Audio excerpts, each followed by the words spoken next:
Italy VFS global এবং 2026 সালের নতুন পাসপোর্ট ভিসা সংক্রান্ত আপডেটগুলো নিয়ে বর্তমানে অনেক আলোচনা হচ্ছে।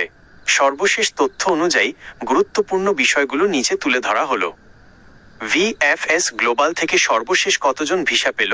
ইতালিয়ান দূতাবাস বা ভিএফএস গ্লোবাল সাধারণত প্রতিদিনের নির্দিষ্ট সংখ্যা প্রকাশ করে না, তবে গত কয়েক মাসের ট্রেন্ড অনুযায়ী পেন্ডিং ভিসা 2024 এবং 2025 সালের জমা হওয়া হাজার হাজার ভিসার কাজ বর্তমানে দ্রুত গতিতে প্রসেস করা হচ্ছে।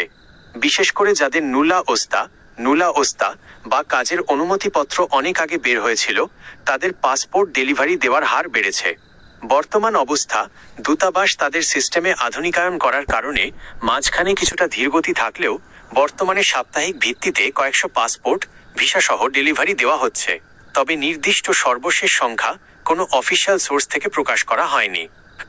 2026 সালের পাসপোর্ট ও ভিসা নিয়ে বড় সুখবর। 2026 সালকে সামনে রেখে ইতালিতে গমনেচ্ছু বাংলাদেশিদের জন্য বেশ কিছু ইতিবাচক পরিবর্তন বা সুখবর রয়েছে। বিশাল কোটা ডিক্রেটো ফ্লাসি 2026। ইতালি সরকার 2026-2028 সালের জন্য নতুন করে প্রায় 5,497,550 জন বিদেশি কর্মী নেওয়ার ঘোষণা দিয়েছে। এর মধ্যে 2026 সালের জন্যই নির্ধারিত কোটা রয়েছে প্রায় 1,64,850টি। বাংলাদেশিদের জন্য বিশেষ সুযোগ। ইতালি যে 38টি দেশের সাথে বিশেষ অভিবাসন চুক্তি করেছে, তার মধ্যে বাংলাদেশ অন্যতম। এর ফলে নির্দিষ্ট ক্যাটাগরিতে বাংলাদেশিরা অগ্রাধিকার পাবেন। ক্লিক ডেজ 2026 সালের জন্য আবেদনের সম্ভাব্য তারিখগুলো হচ্ছে 12 জানুয়ারি, 9 ফেব্রুয়ারি এবং 16 ফেব্রুয়ারি।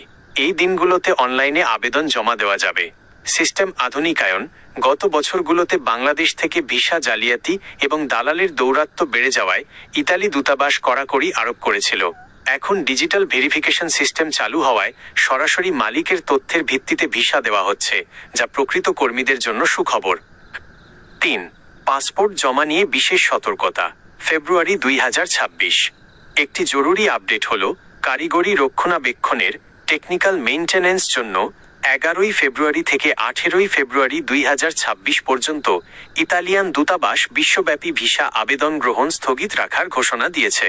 তাই যারা এই সময় পাসপোর্ট জমা দেওয়ার কথা ভাবছিলেন, তাদের ফেব্রুয়ারির শুরুর দিকে বা 20 তারিখের পর পরিকল্পনা করার পরামর্শ দেওয়া হচ্ছে। গুরুত্বপূর্ণ টিপস। নুলা ওস্টা পাওয়ার পর অ্যাপয়েন্টমেন্ট পেতে বর্তমানে সরাসরি অনলাইন পোর্টালের মাধ্যমে চেষ্টা করতে হবে। দালালের মাধ্যমে ভুয়া অ্যাপয়েন্টমেন্ট নিয়ে পাসপোর্ট জমা দিলে ভিসা পাওয়ার সম্ভাবনা নেই বললেই চলে। আপনি কি আপনার নুলা ওস্টা হাতে পেয়েছেন বা পাসপোর্ট জমা দিয়েছেন?